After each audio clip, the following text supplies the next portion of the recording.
Coming up today on Great Day, Connecticut, summer concert season is heating up, and there are plenty of great shows coming to our state soon. We've got your live music rundown for the must-see shows. And there is no better time than now to get exercising. Joe Carabassi is showing us easy ways to add more movement into our routines.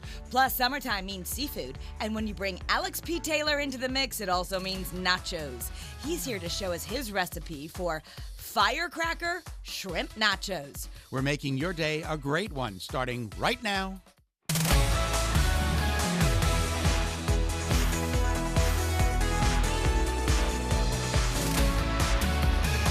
Listen Good afternoon and welcome to Great Day, Connecticut. I'm going to show a lot more enthusiasm right now for this show than you did in your right now. Caitlin sent that last night and I recorded it this morning before he was even talking. So you're lucky I even got the words out. Okay. I was like... Anyway, how are you? I'm good. I'm good. Good. You need to do your vocal warm-ups. My things I say. No, don't send it last minute, Kate. We're good. Hey, this is really interesting. Just like in the Michael Jackson case, multiple people could face charges related to actor Matthew Perry's death last year. It's according to a law enforcement source speaking to People. The person says the investigation is almost complete, that the U.S. Attorney's Office will decide on possible charges. The Attorney's Office says it is not commenting at this time. What is that? It was ketamine, right? Yeah, well, the Los Angeles County Medical Examiner and coroner says Perry died accidentally from the effects of ketamine.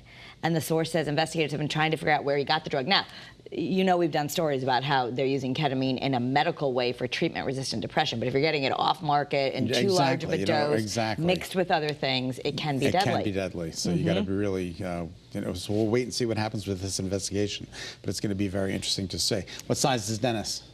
He is a 11 and a half. Oh, too bad. He can't fit into the blue suede shoes of Elvis Presley. He's a 10 and a half, and apparently the blue suede shoes are up for auction. They're going to start at $70,000. Wow. And they're hoping to fetch $150,000 for the blue suede shoes. For sure. I bet you they would. Bush. Is that a good brand? That's a really good brand of shoes. And they're still around? Oh, yeah, they're still around, absolutely. All right, so he wore them on and off stage, and of course the song Blue Suede Shoes back in the 1950s. I think they should bring them back. I think it's a good-looking shoe. I have blue suede shoes. Do they look just like that? They don't look like that. You need some Nan Bush blue suede shoes. Just say they were Elvis's. Well, if I have $150,000, I'll go shell it out and get Elvis's shoes.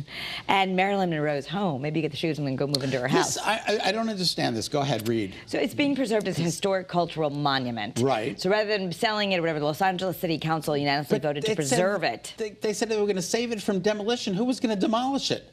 Probably someone who just wanted to mow it down and put something else there. That's incredible, but it's worth $8 million. If it's designated, but I bet you it's the land, right? So people do that all the time. They knock down old houses so they can build new ones rather than renovate them. $8 million. It's a little bungalow built in 1929. But I'm so glad they're going to preserve it. Yeah. She was 36 years old when she died in 1962. She lived there. So rather than having someone, mow it down and make it into some giant McMansion, it'll be a cultural heritage site. And I think they should open it up to the public, give tours and let people see how she lived. That would make sense that they would, I would think. Cara, they're making a Hallmark movie about us. It's called Scott and Cara. Hit the airwaves. No, it's not. It's Taylor Swift. It's all about Taylor Swift's relationships. Our relationships wouldn't make a song. Exactly. It's a little more calm. You never know. Friends.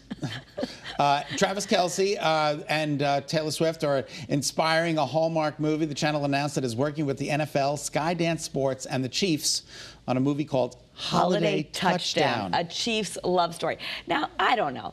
This is me being cynic, that we don't even know if they're involved in it. And I just wonder if that's because you're going to be like, okay, let me watch that. 100%. Like, they have nothing to do about them. There's no word if they're involved in the project. I'm sure that they're going to be involved. They have to be, You think? I don't know. We'll see what happens. I don't know. I think if they were going to make a movie about themselves, wouldn't they just make a movie about themselves? They don't need Hallmark to do it. I say Jeffrey, you say?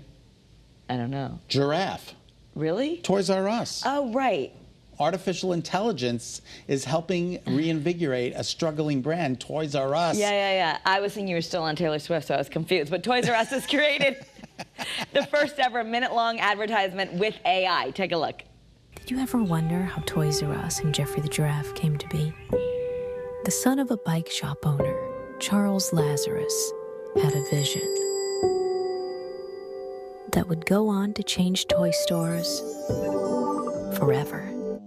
Oh, that makes me That's happy. amazing. Is The this video- true? Is this true?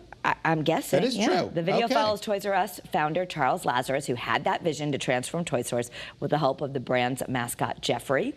It came to him in a dream. Toys R Us admits it did have to use some corrective visual effects. But you know what? Here's the thing. How many amazing companies that are household names today, when you listen to the founder, they'll say, oh, I had a vision, I had a dream, I had a thought. It's like all these incredible things started with just a little dream or a little thing in their head. I had a dream about Susan Raff last night. I don't know what the heck's going on. Oh, you did? Yeah. Was it an okay dream? Yeah, it was okay. And she's not in trouble or anything? Oh, no. Susan's going to be okay? Susan's fine. Because usually when you have dreams, they're a little bizarre. Like you had the dream about me and I was a duck and you were changing my diaper. Exactly. I don't understand what Susan was doing in my dream, but I'll have to research a little bit more. Maybe tonight when I go back, it'll come back to me. And speaking of going to bed... After the debate, because everyone's going to be watching that tonight, the presidential debate. I don't think I can watch. All right, but what time do you go to bed?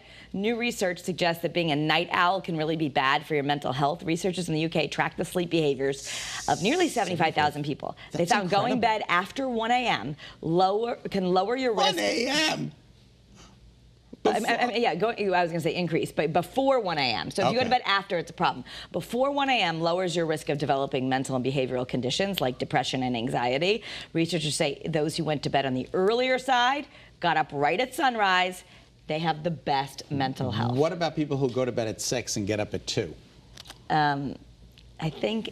I have the best mental health there is. No, I think the problem is you're supposed to go to bed when it gets dark and get up when it's light. It's our circadian rhythm. That's never going to happen. You might need to get one of those little lights for your bed. Do you like pineapple? I love pineapple. Well, today's National Pineapple Day. Millions Do you know of it's people really good around if the you have world bruises? celebrating. Bruises? Yeah, it has bromelain in it. So if you've got like a bruise, you should eat a lot of pineapple. Eat it or rub it on you? Eat it. It helps you get better faster. Our favorite dessert growing up was mandarin oranges and pineapple. Oh, really? That's it? That's it. My mother used to mix them. That's such a healthy, yummy thing. We used to have mandarin oranges and pineapple. And if you put it in a blender, and it was life-changing when I finally learned how to cut a pineapple, because I always liked it, but I didn't know how to cut it. So now that I know how to cut it. You know how to serve it, though, right? You dole them out. Thank you. I'll be here all week. Enjoy your salads.